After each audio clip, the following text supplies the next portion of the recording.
Lecture 5, The Environment of International Accounting Research. Right, in these lectures we're going to discuss how accounting standards are developed or set internationally, and talk about the standard setters, and also procedures for international accounting research. Alright, the environment. We know that national accountings and auditing standards often are different, among different countries. And this is a big concern because now, we have a global economies, and the companies are operating globally. So for the same company, they report differently in different nations. That's a big concern. So during the past decade, there's a great effort has increased, basically, to move nations towards using international accounting standards. Right, some of the important players include the International Accounting Standard Committees and the International Accounting Standard Board. Right, the committee is a predecessor. Now it's called the International Accounting Standard Board. Right. Also, we have other organization, International Federation of Accountants. Right, the Organization for Economic Cooperations and Development, OECD, and the European Union. The two accounting setters internationally, that's IASB, right? The US, it's FASB. The two accounting standard setters agreed on project removing differences, and that's a very famous no work agreement. Yeah, but convergence has been working on for many years. It's kind of slow, and it's delayed by the COVID, and the future is uncertain. However, as we can see, a lot of differences has been removed.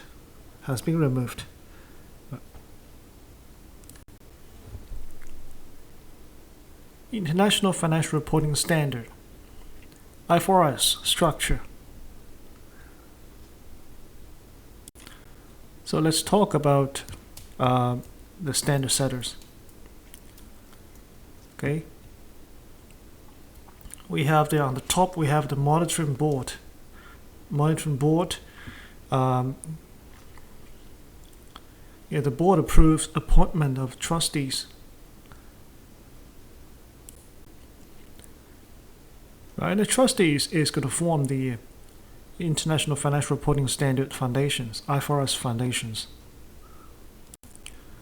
The foundation's role is to develop a single set of global high-quality standards through two boards, the ISB and ISSB. Okay, they are International Accounting Standard Board, which is IASB, and the International Sustainability Standard Board, ISSB.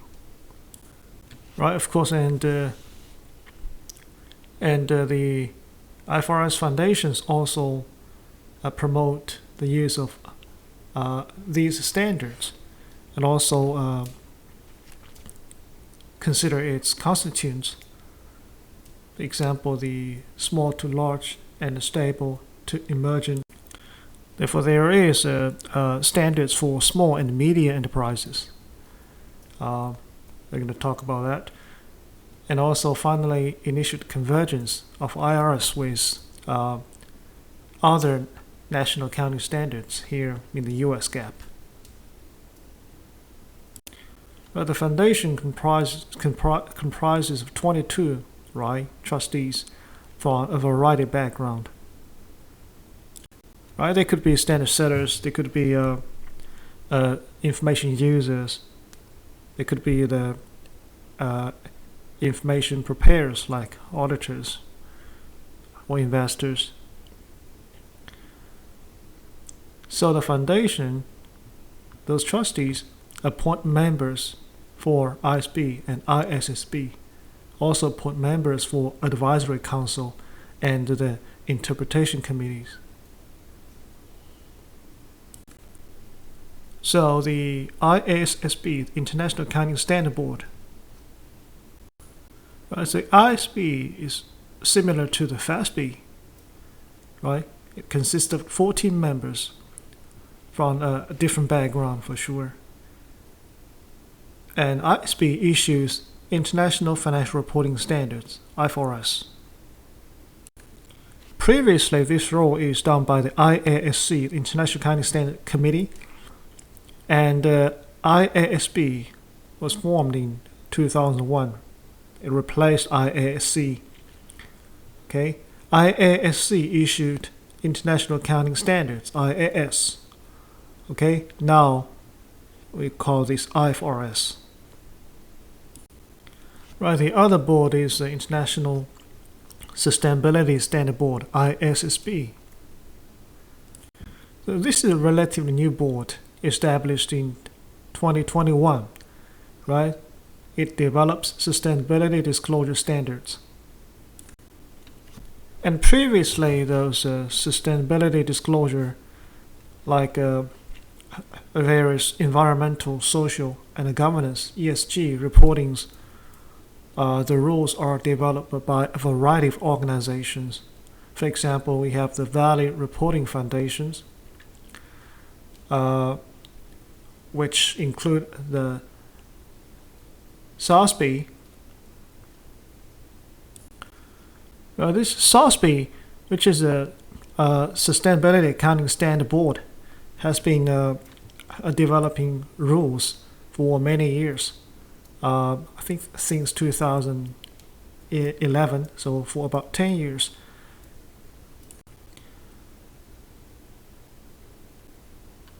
So the ISSB assumes responsibility for SASB standards and issues IFRS sustainability disclosure standards. We call this IFRS S, sustainability standards. However, many of the SASB rule has been kept. Okay, so the SASB rules will be used as guidance for industry-specific disclosures. It's part of the IFRS collection. So those are the two boards, and we have advisory and interpretation councils. So first, the IFRS Advisory Council. The Advisory Council provide advices to the trustees, to the ISB and the ISSB boards. It comprises more members. The next is Integrated Reporting and the Connectivity Council. Right, their work is to study how to integrate reporting and its framework in project. And also we have a very important council, the Interpretation Committee. Interpretation Committee, IFRIC, Interpretation Committee consists of 14 members, and so they're going to solve implementation issues of the standards, because whenever there's a new standards, there are questions about how to implement them. So the Interpretation Committee is going to answer all those questions. Right, other consultative groups also help. For example, the SME, small medium enterprise, right? Implementation group is going to help small size companies to implement accounting standards. Right, many national, regional organizations also help. For example, we have the due process oversight committees. It's going to oversee the due process procedures for ISB and interpretation committees. Right, we have the European Financial Reporting Advisory Group. Is going to provide advice, right, to the EU, basically how to implement. And the IFAC, the International Federation of Accountants, it's a global organization of international accountants. And finally, the International Organization of Security Commissions, right? This organization develops, implements, and promotes adherence to internationally recognized standards. All right, so these are the structure of the IFRS, basically. Right, next we talk about the pronouncement, accounting standards. The ISB issues IFRS. Right, just like the US GAAP, the FASB codification, it recognized predecessors.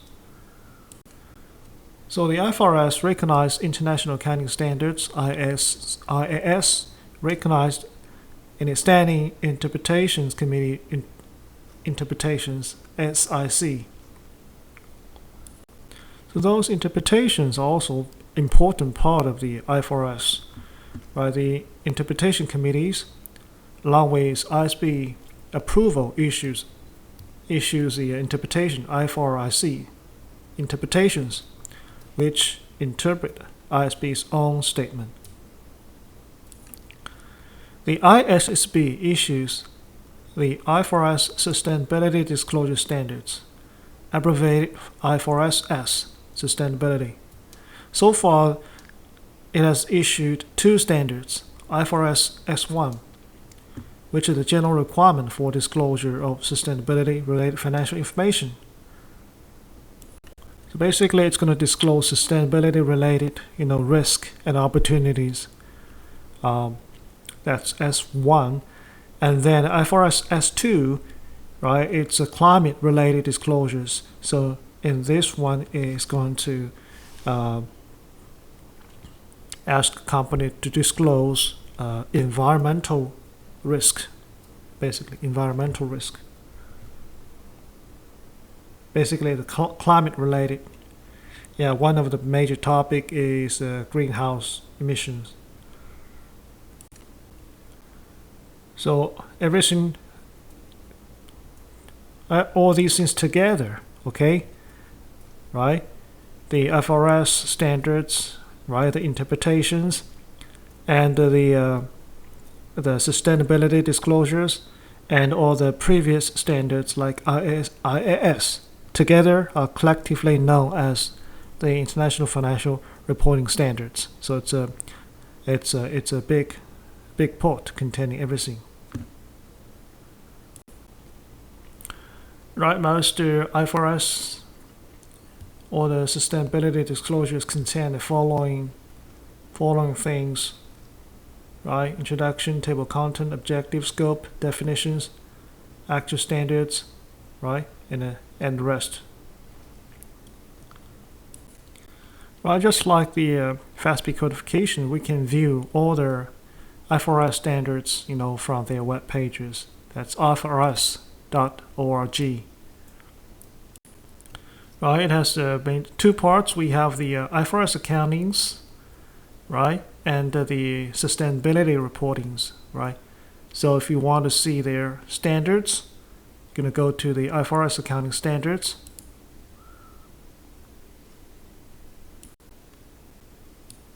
Right, and pull down a little bit, we have a whole collection of their standards.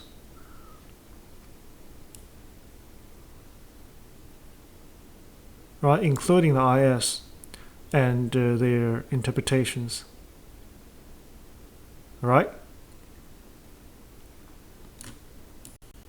So when you go inside those standards, it's going to ask you to register account, and those will be free. Okay, just to use your personal emails and choose academic, organization academic, purpose academic, and you're gonna get a free account. So you're gonna see everything. Right, the format we just talk about. Right, it's content, objective, scope. Right, this is the format. For example, I want to see their disclosures. Right, paragraph 23rd. Right, 24, 25. So these can be cited, easily. So if you want to cite this one, right, that's IFRS 6 paragraph 2023. Right, so that's the format of those standards.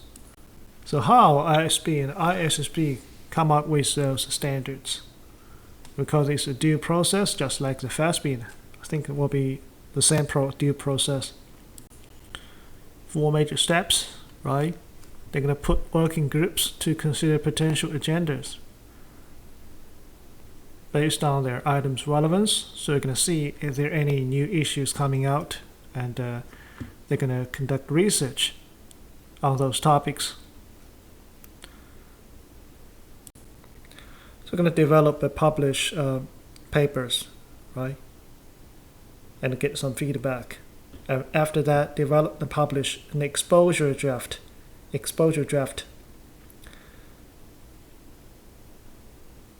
So they're going to send out the draft and discuss with information users, with a variety of people, right? Collect feedback from advisory council, from other working groups,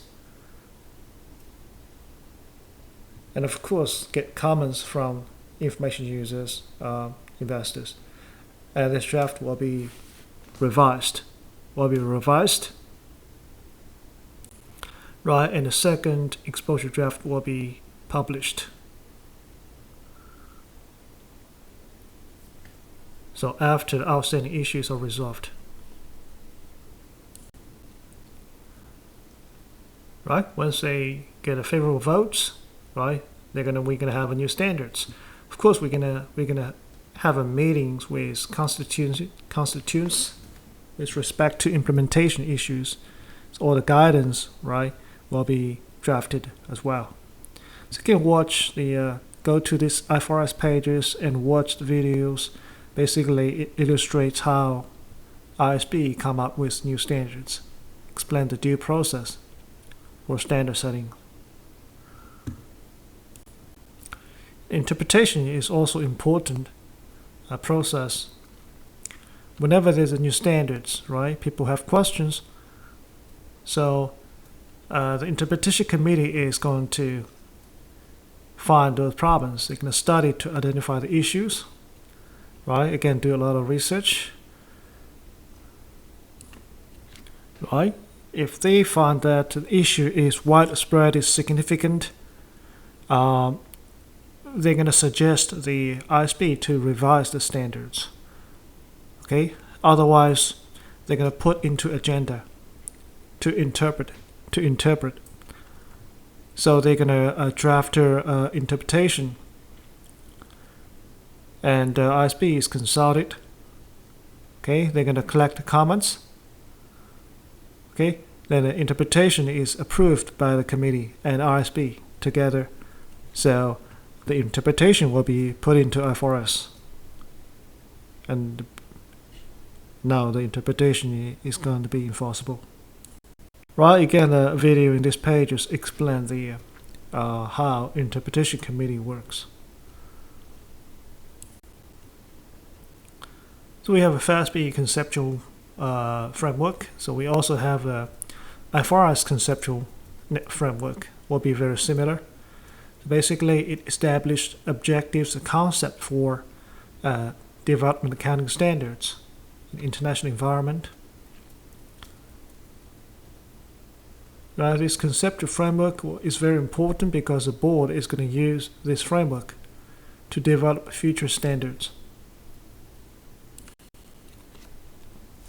If there's new issues, coming out, and there's no published standards for that issue, so the preparers and researchers can use a framework to report that transactions.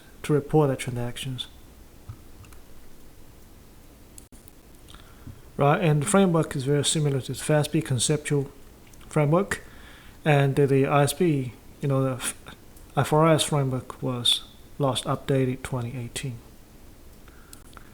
Again, this is also available in the IFRS website. IFRS has funding committees. It's going to develop funding strategies to support ISB and ISSB. Right? They have two main revenues. One's contributed revenues.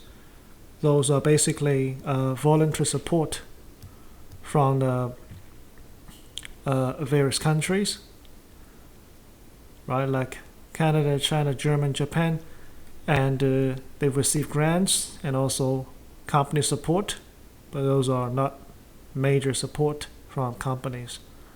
They also have earned revenues from the licensing, publication sales, right? Subscription services.